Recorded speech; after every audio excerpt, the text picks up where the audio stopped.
stuck here. The cops won't bother me.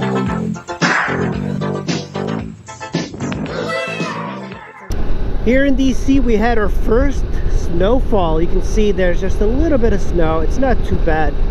But we're the biker life guys. You know, the guys that are in the summer riding around the Beltway talking about how they live for bike life. Yeah, you just don't see them anymore, right?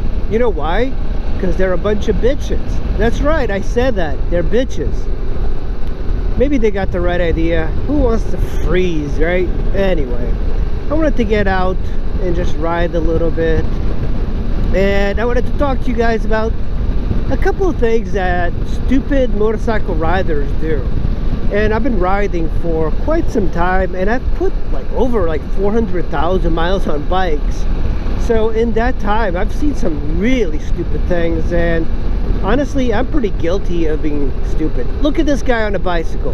This is why I admire guys on bicycles more than motorcycles. They're much more hardcore than guys on sport bikes that only ride in the summer and then go around and do stupid little wheelies.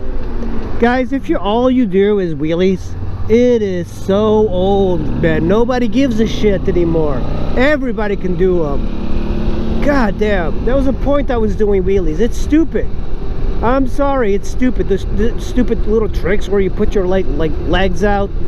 It's nothing more than just like a sausage fast magnet. One of the things I've seen riders do, especially when they're starting out, is get a bike that's overly powerful for them. So they'll start out right away with a 600cc sport bike, and normally you should probably start out in a 250, like a Ninja 250 or Ninja 300. And I would even get one of those 80s Ninja 250s because they're pretty darn good. But there's a lot of ego involved with getting bikes, and it also depends on the type of people that you hang out with. If your idiot friends are all getting 1000s because they have to ride on the Beltway and annoy car drivers, then most likely you're going to be getting a 1000. And that doesn't say a lot about you as a person, because it seems like you're very easy to manipulate. So yeah, that's something that kind of annoys me. When I was first starting out, I got small bikes, and I would hear from various people that I rode, it's oh, when are you gonna get a real bike? When are you gonna get a real bike? And to me, the most important thing was to ride. And all of these guys that talk about getting real bikes, they do not ride. I've ridden with guys who had 1000s, and I had my Ninja 250, and they could not ride. There are some that could ride better, but oftentimes the bike, a bigger bike is the limiting factor for riders, but they don't realize that. On the street, there's not much point of going faster than what a 1000cc could give you. A 600 is actually overly powerful. I think a lot of people just need 250s, but their ego does not allow them to ride a small bike. It's kind of crazy. And a lot of this is machismo. You know, think about it. If you get a 1000 as a first bike, it's kind of the equivalent of going skiing and not knowing how to ski and getting on the Black Diamond trails and just kind of hoping that you'll be okay.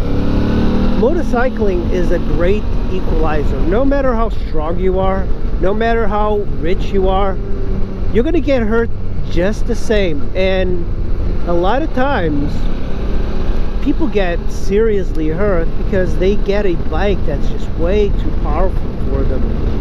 There's no point, guys. There's really no point. And a lot of times it's younger guys, and younger guys don't have that much money, or I guess you can say they have disposable income. But for me, I've always been very financially aware. Hell yeah, I love the V-twin sound. I'm gonna go in here.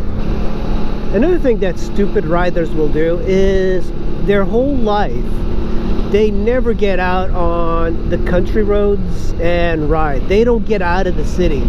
So all their lives they're doing just highway riding, and kind of just annoying car drivers. And this kind of like increases the stigma of riders who drivers just see as riders as being like these annoying cocksuckers, because all they do is like highway riding, and it's not even like commuting. You know, like I fully respect bike commuters because they have to ride like year round and everything, but the guys that ride on the highway, they're a bunch of like wusses and bitches, and like the biker life guys. And by the way, like all they do is just like go fast in a straightaway and dodge in and out of traffic.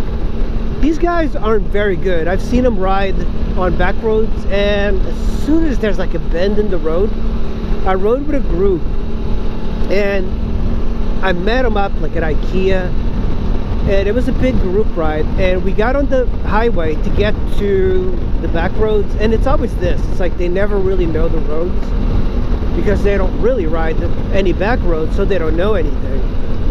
So we got on the highway and they lost me. I was riding a Ninja 250 at the time. They lost me, and then you know, like they were going so fast I couldn't keep up on the highway. Then we got into back roads, and these guys were parking it in corners. I was riding a Ninja 250. That's how bad they were. I was passing guys that had 600s and 1000s. That's how pathetic their riding skills were. And even on, if I had this DL650, there's no way like I would get left behind, even on the highway. But guys need to stop riding on the highways as recreation. It's so stupid. It's like recreational commuting. The biker life guys, they should just call them recreational commuters, because they're not going anywhere. They have no goals, and they're just riding on the highway where a commuter would be for no purpose. Another really stupid thing that people will do when they're first starting out is they will buy a nice bike but completely ignore the gear that they need. They usually spend a lot of money on a helmet, and I don't know if you guys know, but after a certain point you're not really paying for the helmet, you're paying for the graphics and like ventilation and perhaps like some carbon. It's really not worth after a certain point to buy a very expensive helmet. But riders will spend a lot of money on helmets, but they'll avoid like a jacket, pants, boots, gloves. You see this quite a bit in cruiser riders. Like cruiser guys, it's like they're allergic to wearing gear. They wear those stupid vests with their army whatever battalion, and I guess that's like an old veteran thing to do, but I don't know. And then there's like riders who are not part of veterans, but they'll call themselves like sergeants and captains. It's like a club thing. It's so lame. Like these guys are part of the biker life thing too. It's like they call themselves captain. I'm captain of the wolf pack. You're not captain of a wolf pack, you idiot. These guys are so obnoxious. I'm starting to hate motorcycle riders even more now that I'm riding scooters. Scooters are so much better. Like the guys in scooters, they usually have much bigger cocks because they're not trying to compensate by riding a 1000cc bike. So they're usually much cooler. And if you go to DC, to the city, you'll see these guys riding in like sub-freezing temperatures. I'm gonna slow down for this corner, not because I'm a biker life bitch, but because I don't know if there's black ice on the road. You always have to take it easy in the winter. You know, another stupid thing that riders will do, it's not so much that something that they will do that's stupid, it's their personality. It's that they have a very large ego when they're first starting to ride. And oftentimes I get the feeling that some riders in the beginning think they're so much better, but they've really just kind of lucked out.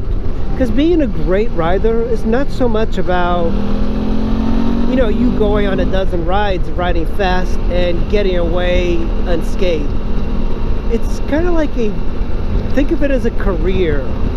You want to ride 20 years, 30 years and not get hurt. That's the goal. So you should issue your madness in small doses.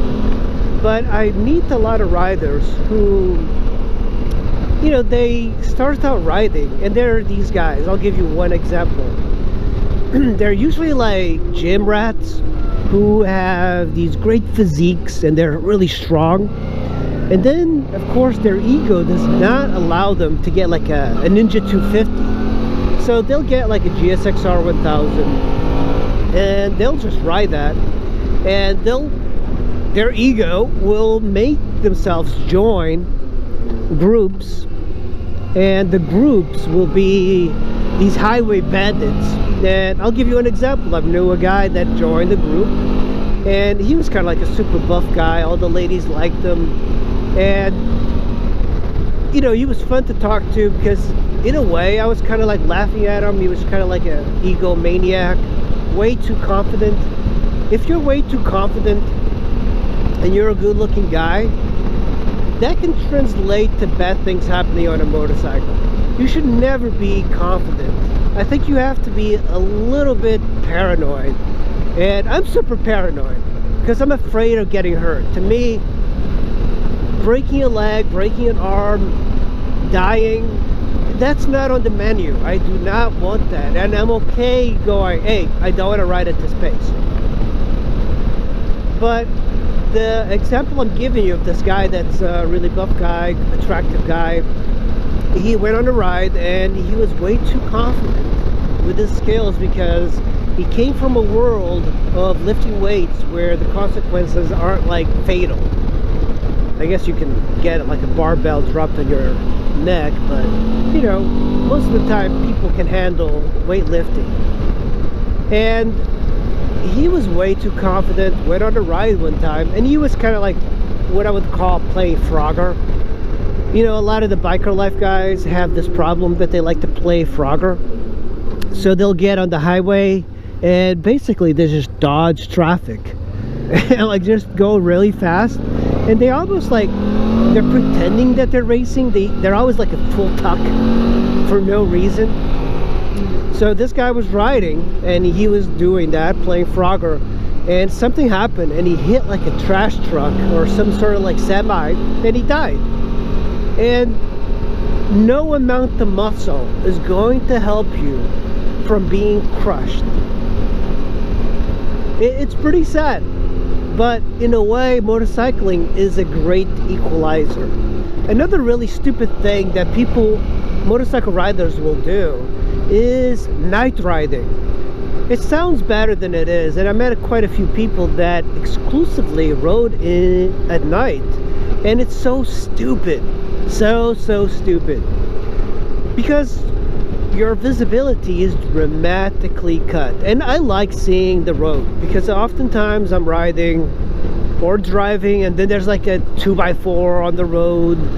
You know, deer come out at night, and the worst thing that I found is drunk drivers come out at night. And when I first started riding, one of the things that people do is like show off their bikes, and they'll go to DC to like a bar, and it's just such a tacky thing to do because it's kind of like you are definitely trying to show off. But the problem with bikes is that women really aren't that attracted to bikes. I met a few that were kind of like into it, but most of the time they're not, and it's really just a sausage fest. So guys will like meet up at bars and hang out, and that's the worst because not so much that you're drinking, but the fact that there's other car drivers that are drinking, and combined with texting these days, it gets so dangerous. Do not ride at night. Look, I've ridden so much at night because I was a commuter, so I was kind of forced to ride at night. Look at that, it's so cool, like having like all of the snow around. But if you do not have to ride at night, don't. And the thing is, if you're riding at night, cut your speed in half. You want to be, oh man, I was going to go where this fuck was going, but no, I'm fucking going straight. Make the left, cocksucker. Oh god.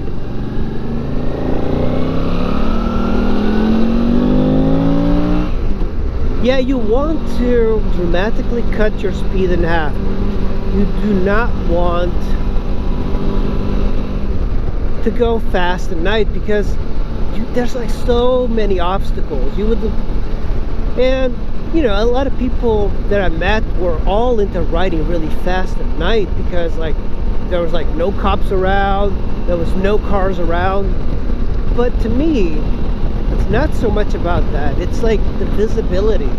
And around this area, there's like an overpopulation of deer that just kind of come out for no reason. And it's extremely dangerous. Like, avoid riding at night.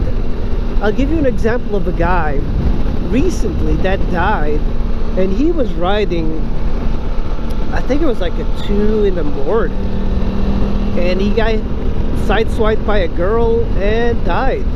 I think he went off-road, you know, like she hit him. I think she was changing lanes or something, or she got spooked by him, and she sideswiped him, and I think he lost control and he hit like a pole.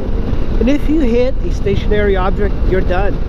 But if somebody hits you on the bike, you're going to be going down, you're going to be disoriented.